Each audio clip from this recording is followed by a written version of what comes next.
What's for supper, love? Shepherd's pie. He came home that evening smelling of another woman's perfume. He kissed me on the cheek. He sat down at the kitchen table, and he said, as if nothing in the world had changed, "What's for supper, love?" I was standing at the hob with a ladle in my hand. My back was to him. I took a breath, and I said very quietly, "Shepherd's pie." "Lovely," he said. "Smells wonderful." It was beef stew. He did not notice. I stood at that hob and I breathed in and I breathed out, and I thought to myself, how long has this been going on? How long have I been standing here, making his supper, ironing his shirts, sleeping beside him in the dark, while he was already somewhere else entirely? I did not cry. I have never been a woman who cried in kitchens. I served the stew. I sat across from him. I watched him eat, and I began quietly to make a plan.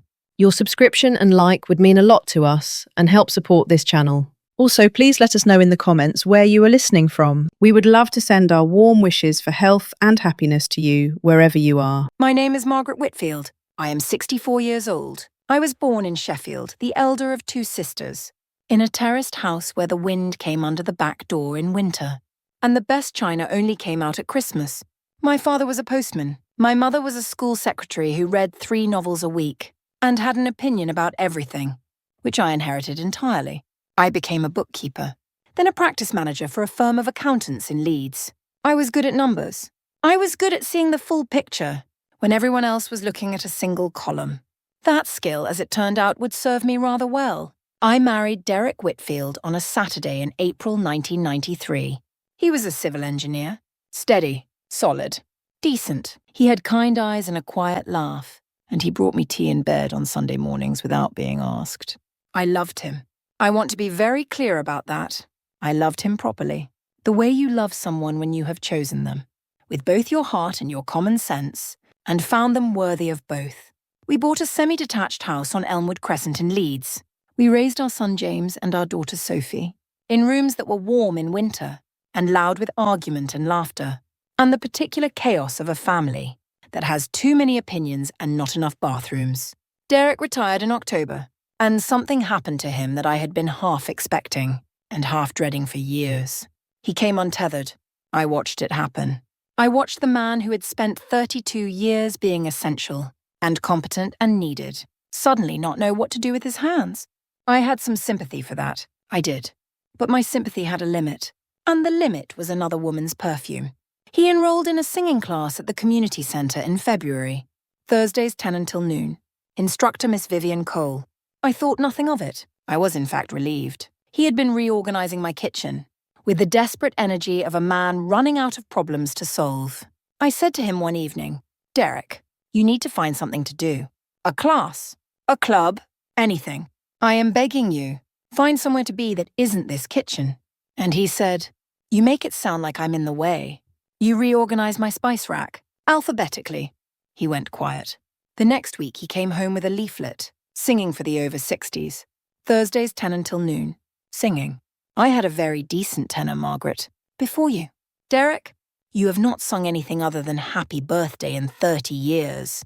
He said, "All the more reason to start." Fine. Let him sing.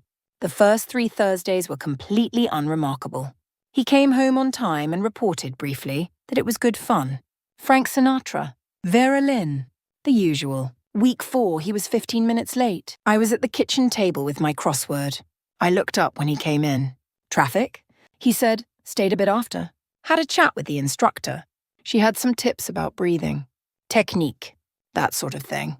He said the word instructor with a very particular casualness. "The kind you have to practice." I went back to my crossword. But I had heard it. I hear everything. The changes came gradually after that. The hair product first. He had used the same blue spray can since before we were married. One Thursday, I opened the bathroom cabinet and found in its place a small dark bottle. Sculpting pomade for distinguished gentlemen. I picked it up. I put it down. I said nothing. Then the shirts. A Marks and Spencer bag tucked behind the wardrobe. 2 new shirts, navy, grey linen labels still on. I held one up and said, "New shirts." He said, "Just fancied a change." "Did you—" "A man's allowed a new shirt, Margaret." "Of course he is." I folded it carefully. "Put it back." And I said, "Very nice colour."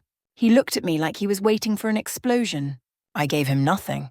Because I had learned many years ago that a woman who stays quiet while she gathers information is considerably more powerful than a woman who shouts before she knows the full picture. And I did not yet have the full picture. My friend Pauline Graves arrived one evening unannounced, as she always did, with a bottle of Merlot and a look on her face I recognized. Pauline had lived 3 doors down for 19 years. She was the kind of woman who said things other people spent weeks working up to. She walked in and before she had even sat down, she said, "He's changed his aftershave, cedarwood and bergamot." "Yes, since March," she said. "Margaret, how long have you known?" "Since the pomade." "The what?" "Hair product." "Distinguished gentleman." "He bought it in February. The same week he started coming home 15 minutes late." Pauline sat down. She poured herself a glass without asking. "That is the mark of a true friend," she said. "It's the singing teacher." "It would appear so." She said, "Have you confronted him?" "No." "Are you going to?" "Not yet." "Margaret, he's making a fool of you." I looked at her steadily. "He is making a fool of himself. That is a very different thing. And I intend to let him finish before I say a word." Pauline stared at me. Then she refilled my glass. "You're frightening sometimes, do you know that?" "Good. Now drink your wine and tell me what you know about her." I first saw Vivian Cole in June at the community centre summer fete. She was standing at the entrance in a yellow sundress, and she had the kind of beauty that is specifically designed to be noticed. Not accidental, not modest, but weaponized. I watched her for 45 minutes from behind a jam stall. In those 45 minutes, she touched the arm of 6 different men. The same gesture each time, the same tilt of the head, the same low, warm laugh arranged precisely to make whoever received it feel briefly extraordinary. Derek was the third. I watched him cross the grass toward her.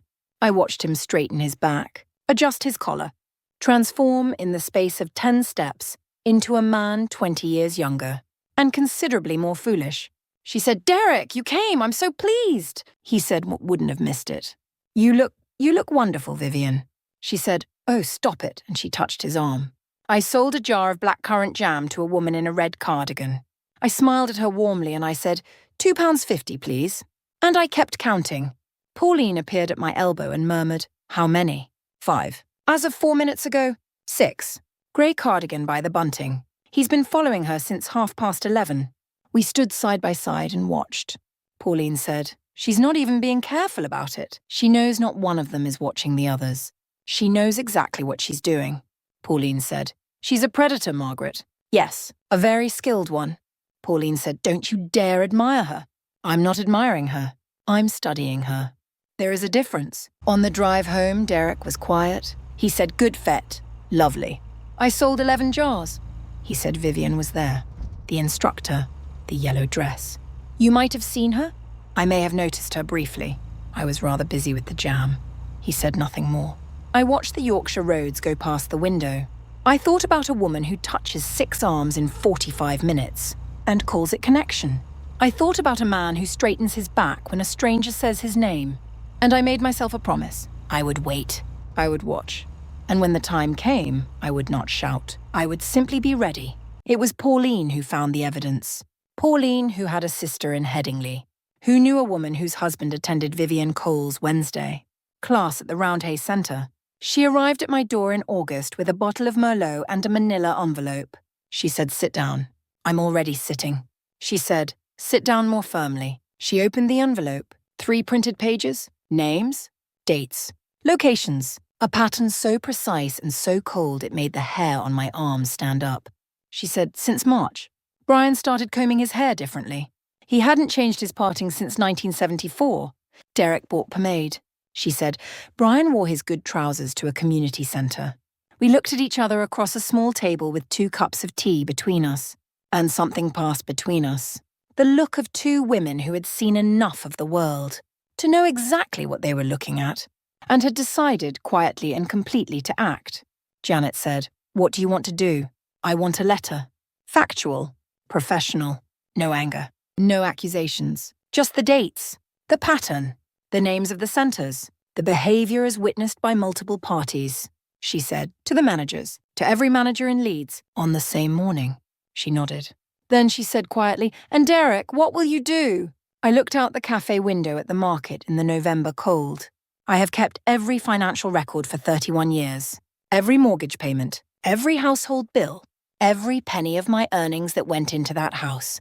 The house on Elmwood Crescent is on paper as much his as mine, but the records show it is rather more mine than his.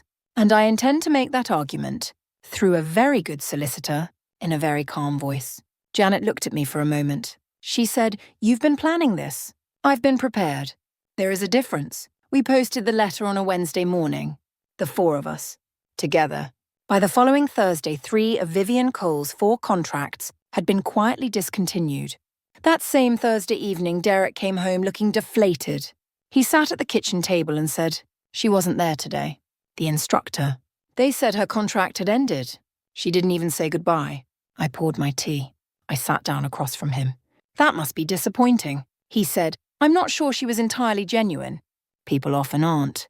He said, "No, I suppose not." He wrapped both hands around his mug and looked up at me. He said, "Margaret, were you?" He couldn't form the full question, but it sat between us on the table, like something that had been waiting a very long time to be picked up. I looked at him directly. "Yes, I found your phone in July.